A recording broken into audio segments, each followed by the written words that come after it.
Hello everyone. So, may nabasa ako sa Facebook na shinare ng pareho kong insurance agent. So, allow me to read this. Share ko lang. I feel sad upon listening to someone na gusto ko na i-surrender ang insurance policy na nakapagbayad na ng 5 years. Ayaw na raw niya tapusin yung remaining 5 years. When I asked her why, mas nalungkot ako sa sagot niya. Ang sagot, sabi kasi ng agent ng isang insurance company, ikuha ko na lang sa kanila yung i-withdraw ko. 2 taong nakausap ko na ganito ang kwento. May isa pa ako nakakausapin next week. For policy review, same scenario rin and isang insurance company ang tinutukoy nila. To all insurance advisors, please huwag mag-a-advise na ipasurrender ang policy ng taong gusto mong bentahan para magka-commission ka. Isipin mo ang mawawala sa kanila kapag sinunod nila ang advice mo. Pwede ka mag-offer sa kanila but check if kaya pa nila magdagdag. Pero never influence them to surrender their policy unless makakatulong ka sa beneficiaries niya pag bigla siyang nawala. Let's be all true to our mission. Okay? So, yun yung kabuuan ng post niya. So, yung gustong i-point out ni ma'am is as insurance agents, dapat huwag tayo mag-advise ng gano'n na ipasurrender.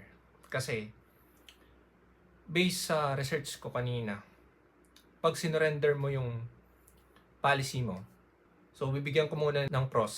So, yung advantage sa client, it's easy na i-surrender yung policy mo and may makukuha ka na pera.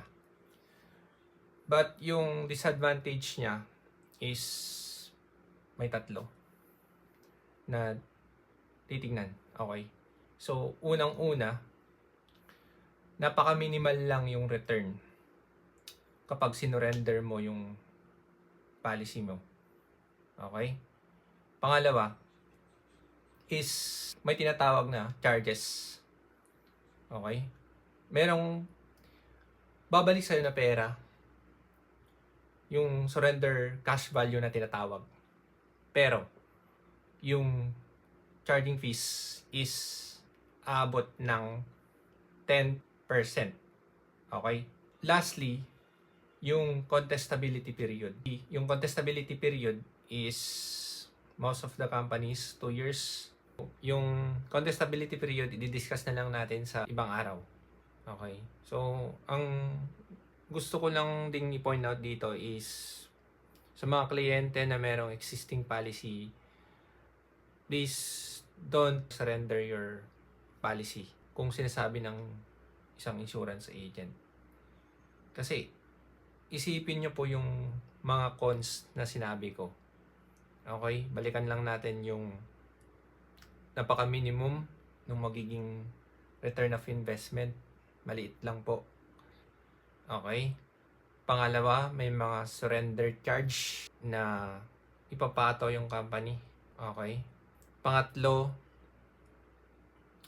yung contestability period. Okay? Nalagpasan mo na yung contestability period na 2 years. Okay? So, sa mga kapwa ko naman na financial advisors or insurance agent, wag po tayo mag-advise ng ganon para makabenta lang. Okay? Sana po isipin din natin yung kapakanan ng mga clients natin. Yun lamang po. Thank you.